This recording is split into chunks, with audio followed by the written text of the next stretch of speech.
मैंने अपनी जेई की प्रिपरेशन 11th के टाइम मुझे पता चला था कि बेसिकली जेई बोल के एक एग्ज़ाम होता है जिससे मतलब बीटेक में हमको एडमिशन मिलता है reputed colleges IITs NITs triple ITs के अंदर।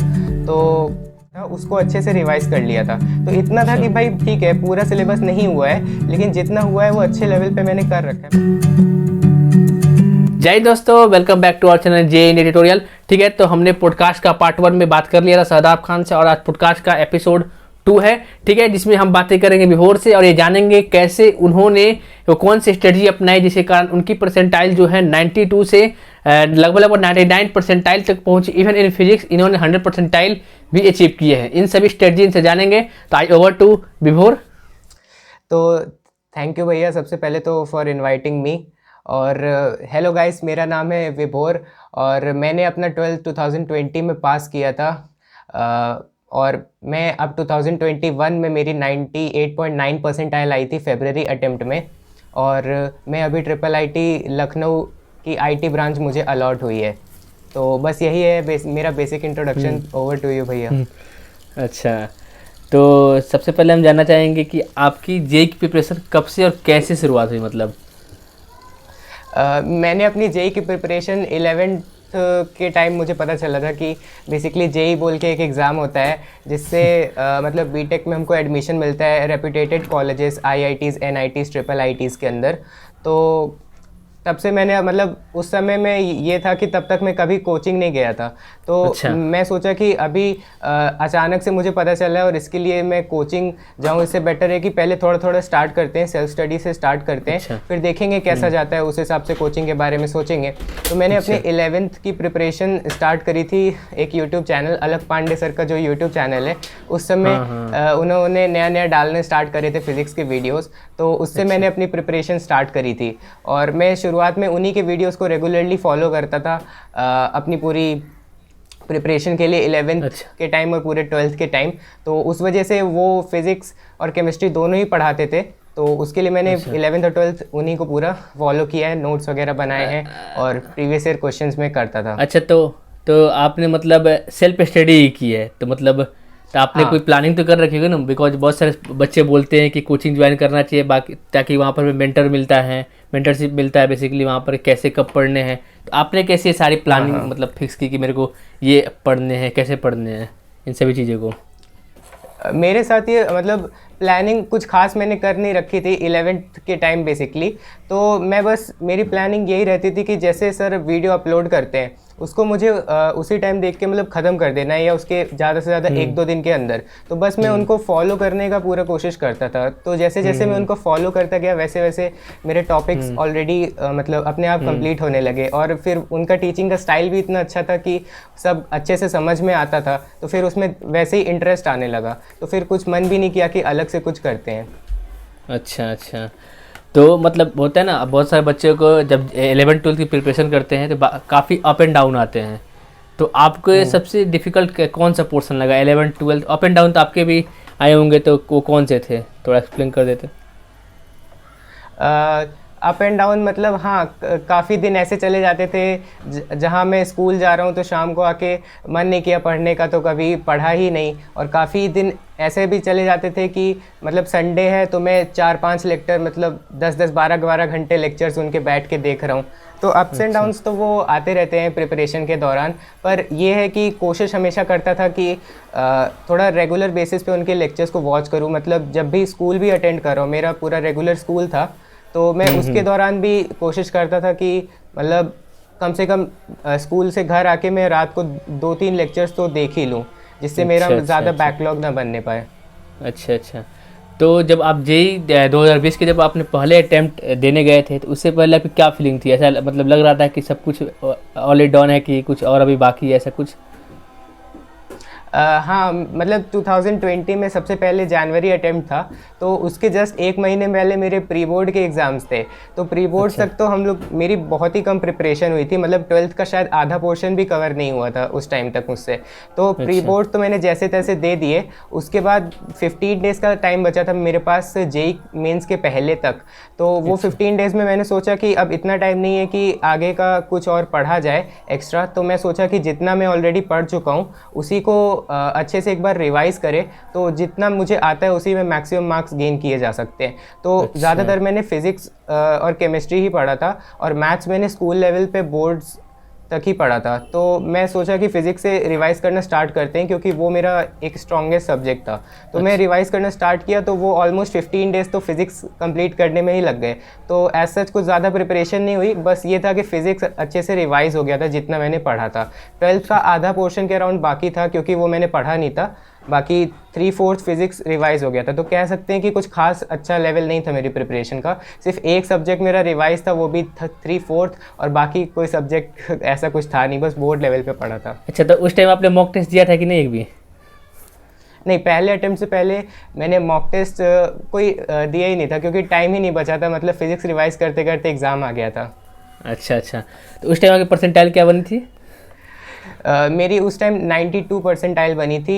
मेरे 70-80 के अराउंड मार्क्स रहे होंगे, तो उस पर मेरी 92 परसेंटाइल बनी थी, और उसमें से अराउंड 60-65 मार्क्स मेरे फिज़िक्स में ही थे। अच्छा अच्छा, तो जैसे ही आपकी ये एग्ज़ाम खत्म होंगे उसके बाद आपको मालूम होगा लॉकडाउन लग गया था पूरे देश में, तो आपने उस लॉकडाउन को कैसे इस्तेमाल किया? मतलब क्या लॉकडाउन आपको ये गेम चेंजिंग रहा आपके लिए, मतलब इस पर?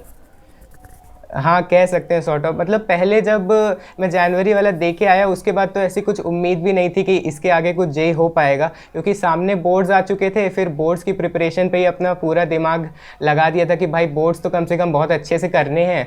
तो बोर्ड्स के लिए मैं मतलब जो भी चीज़ें रिक्वायर्ड होती हैं, स्कूल के नोट्स वगैरह वो सब अच्छे से किए, प्रीवियस ईयर क्वेश्चंस लगाए बोर्ड्स वगैरह के लिए, और बोर्ड्स अच्छे खासे चले गए मेरे, अच्छे परसेंट भी आ गए उसमें। फिर ऐसा था कि बोर्ड्स और जेई के बीच में अगर अप्रैल में अटैम्प्ट होता तो मेरे पास सिर्फ 15 डेज़ बचे थे। तो उसके अंदर तो मैं होप हार ही चुका था कि अब क्या ही होगा। मतलब जनवरी में भी 15 डेज़ रिवाइज करके कुछ हुआ नहीं, अब क्या हो जाएगा। लेकिन फिर जैसे ही मेरा बोर्ड एग्ज़ाम ख़त्म हुआ, नेक्स्ट डे न्यूज़ आती है कि लॉकडाउन लग चुका है और अब एग्ज़ाम्स पोस्टपोन होंगे मोस्ट प्रोबेबली। तो फिर वहाँ से हुआ कि चलो कुछ टाइम मिला है तो अब जितना भी हो सकेगा उतना पढ़ लेंगे। तो सबसे पहले मैंने फ़िज़िक्स से स्टार्ट किया था। तो फिज़िक्स मैंने जैसे बताया 3/4 मैंने रिवाइज कर चुका था, और उसके बाद मेरी जितनी फ़िज़िक्स बची थी जो मैंने बोर्ड लेवल पे पढ़ ली थी बोर्ड्स के लिए, उसको मैंने रिवाइज़ किया अच्छे से, शॉर्ट नोट्स बनाना स्टार्ट किए फ़िज़िक्स के, और रिमेनिंग पोर्शन भी मैंने एक बार पूरा रिवाइज़ कर लिया। तो ये करने में मेरा 1 महीने के अराउंड लग गया था। तो अप्रैल मेरा पूरा इसी में चला गया, और बीच में मतलब थोड़े गैप भी ले लिया था ज़्यादा, क्योंकि मतलब होप्स थी कि हो जाएगा, पर उतना अच्छे से नहीं लगा था। जुलाई में फिर एग्ज़ाम है, इतने टाइम में भी क्या ही हो जाएगा। तो उसके बाद मतलब फ़िज़िक्स रिवाइज़ हो चुका था मेरा उस टाइम तक। फिर जुलाई में न्यूज़ आती है कि पेपर और ज़्यादा पोस्टपोन होने वाला है। हाँ, लॉकडाउन और एक्सटेंड हो गया है, तो पेपर हाँ पोस्टपोन होने वाला है। तो उस समय थोड़ी और होप्स आ गई, और मैं सोचा कि अब चलो क्योंकि फिज़िक्स अच्छे लेवल पे हो चुका है तो इसके मॉक टेस्ट वगैरह देना स्टार्ट किए जाएँ, और फिर दूसरे सब्जेक्ट्स भी पढ़े जाएँ। तो मैं मॉक टेस्ट देना स्टार्ट किया। फिज़िक्स के में जैसे 3 घंटे का पेपर है, तो उसमें से मैं 1-1.5 घंटा मैं सिर्फ फिज़िक्स के क्वेश्चन सॉल्व करता था मॉक टेस्ट में। तो मतलब स्टूडेंट, हाँ, तो मतलब स्टूडेंट के अगर जैसे आप मतलब क्या बोलते हैं, एक सब्जेक्ट पढ़कर फिर उसके आप मॉक टेस्ट दिया करते थे, फिर फाइनली आपने पूरी मॉक टेस्ट दी, ऐसी कुछ? हाँ, मैं लॉकडाउन के टाइम मेरा यही था कि मेरा फिज़िक्स रिवाइज हो गया था, तो मैं फिज़िक्स के मॉक टेस्ट पहले देना स्टार्ट कर दिया था। तो उसमें मेरे डिसेंट मार्क्स आ जाते थे 60-70 के अराउंड, और बाद में फिर जब 2-3 बार शॉर्ट नोट्स रिवाइज कर लिए तो फिर 70-80 तक भी मार्क्स आने लगे थे। फिर उसके बाद मैथ्स पे मैंने सीधे शिफ्ट कर दिया कि अब चलो मैथ्स की तरफ चलते हैं। तो मैथ्स के लिए मैंने अरिहंत की प्रीवियस 40 ईयर्स की बुक खरीद रखी थी, उससे मैंने पढ़ना स्टार्ट किया। तो उसमें जो थ्योरी वगैरह शॉर्ट में दी होती थी, तो थ्योरी वगैरह शॉर्ट में मैं पढ़ लेता था। उसमें मुझे काफ़ी चीज़ें शुरुआत में तो समझ ही में नहीं आती थी, क्योंकि मैंने सिर्फ बोर्ड लेवल पे मैथ्स पढ़ी थी। तो शुरुआत में जब चीज़ें समझ में नहीं आई तो काफ़ी नई नई चीज़ें सीखने को मिली वो थ्योरी पढ़ के, और जो चीज़ों में मुझे डाउट्स होता था उसके मैं यूट्यूब वीडियोस देख लेता था। तो इस तरह से मेरी प्रिपरेशन चलती थी मैथ्स के अंदर। तो एक दिन के अंदर मैं सोचा था एक चैप्टर मैथ्स का मैं कंप्लीट कर लूँगा।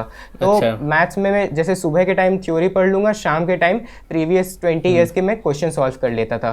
तो ये स्ट्रैटेजी थी मेरी। सोचा था कि 30-35 डेज़ के अराउंड मेरी मैथ्स इस तरह हो जाएगी ठीक ठाक लेवल पे। तो वही हुआ था, मतलब 30-35 डेज़ तो नहीं, अप्रॉक्सीमेटली 45 डेज़ लग गए थे। पर मैथ्स मतलब बोर्ड लेवल से उठ के वो जेई लेवल तक पहुंच गई थी इतना प्रैक्टिस करने के बाद। अच्छा, मतलब बेसिकली पढ़ाई आपकी टारगेटेड होनी चाहिए, ऐसा नहीं कि आज 10 चैप्टर हाँ। पढ़ लिए, कल कुछ भी नहीं पढ़े। आपकी पूरी प्रॉपर प्लानिंग होनी चाहिए। ठीक है, तो आपने यहाँ पर वही। शॉर्ट नोट्स की बात करी, तो मैं पूछना चाहूँगा कि आप शॉर्ट नोट्स कैसे बनाए थे? बिकॉज बहुत सारे बच्चे परेशान होते हैं कि सर शॉर्ट नोट्स बनाने बैठता हूँ तो पूरा नोट्स वापस से बन जाते हैं, तो आपने शॉर्ट हाँ नोट्स कैसे हाँ। बनाए थे? मैं तो बस ये करता था कि शॉर्ट नोट्स उन चीज़ों के बनाता था जिनका अच्छा। मुझे लगता था कि मैं भूल सकता हूँ। मतलब एग्ज़ाम के पहले या तो वो मोस्ट इम्पॉर्टेंट चीज़ें हों या वो ऐसी चीज़ें हों जो मैं भूल सकता हूँ। इन दोनों चीज़ों के मैं शॉर्ट नोट्स बनाता था। तो बेसिकली उसमें फॉर्मूलाज और सबसे इम्पॉर्टेंट कॉन्सेप्ट्स या मोस्ट ईजिली फॉरगेटेबल जो कॉन्सेप्ट्स होते थे, जो मेरे हिसाब से फॉरगेटेबल थे, उनके मैं पर्सन टू नोट्स पर्सन बनाता वेरी कर था। सकते हैं, पर्सन टू पर्सन वेरी कर तो सकते उसमें हैं वो। हाँ, पर्सन टू पर्सन वेरी कर सकते हैं, पर ऐसा हर चीज़ नहीं कि जैसे force is equal to ma मैं नोट्स में लिख रहा हूँ या 3 इक्वेशंस ऑफ मोशन में नोट्स में लिख रहा हूँ, ऐसे नहीं करता था। मतलब जो चीज़ें मुझे पता है कि मुझे याद है, मैं नहीं भूलने वाला, तो उसको मैं नहीं लिखता था। मतलब To जो the चीज़ें point इंपॉर्टेंट only। है, जो एग्ज़ाम के टाइम एकदम मतलब शॉर्ट ट्रिक है कोई एकदम से क्वेश्चन सॉल्व करने की, या फिर कोई इंपॉर्टेंट कॉन्सेप्ट है जो उस पर्टिकुलर टाइप के क्वेश्चन में लगता है, तो वो चीज़ें मैं लिखता था। तो एक चैप्टर के अप्रॉक्स 1 to 2 पेज में मेरे शॉर्ट नोट्स हो जाते थे। तो इसके बाद तो जब सितंबर के पेपर आए हुए होंगे, तो सितंबर का पेपर आए हुए, तो उस टाइम आपकी मतलब क्या फीलिंग थी? मतलब कुछ अच्छा इस बार होने वाला, कि आपने काफ़ी मेहनत की थी इस लॉकडाउन में, तो क्या उम्मीदें थी इससे सितंबर वाले से?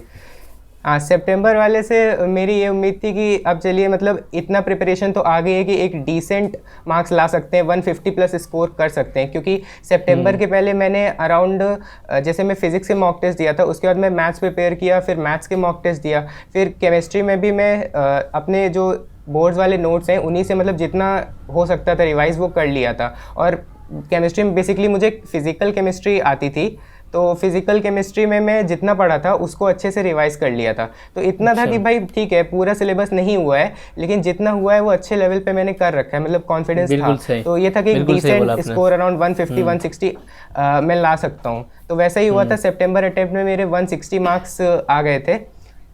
अच्छा, तो परसेंटाइल मतलब कितनी बनी? मतलब परसेंटाइल तो इम्प्रूव हुई होगी इन कंपेरिजन टू जेन। मतलब परसेंटाइल में सोच रहा था कि 160 मार्क्स पे जनवरी के हिसाब से 98 के अराउंड बन जानी चाहिए। तो मैं पेपर दे के आया था, तो थोड़ा था कि चलो कुछ ना कुछ तो मिल जाएगा। लेकिन फिर अचानक से जब मैं देखता हूँ रिज़ल्ट वाली रात को, तो रात के समय एकदम रिज़ल्ट आया था और फिर 98 जहाँ मैं एक्सपेक्ट कर रहा था उसकी जगह वो 96.2 परसेंटाइल ही मेरी बनी थी। तो वो मेरे लिए काफ़ी शॉकिंग था। तो 41,000 के अराउंड मेरी रैंक बनी थी, और उस पर फिर फाइनली मैंने काफ़ी ट्राई किया काउंसलिंग में, पर कुछ अच्छा मिला नहीं। अच्छा, तो मतलब बेसिकली बहुत सारे बच्चे के साथ ऐसा हुआ है कि वो मार्क्स काफ़ी ज़्यादा आ गए बट परसेंटाइल कम रह गई। ठीक है, हाँ, वो तो जब रिजल्ट देखने के साथ हुआ था। अच्छा, तो आपने जब रिजल्ट देखा तो मतलब बेसिकली क्या सोचा कि ड्रॉप लेना है डायरेक्ट, या फिर कुछ और क्या प्लानिंग से आगे सोची आपने? हाँ।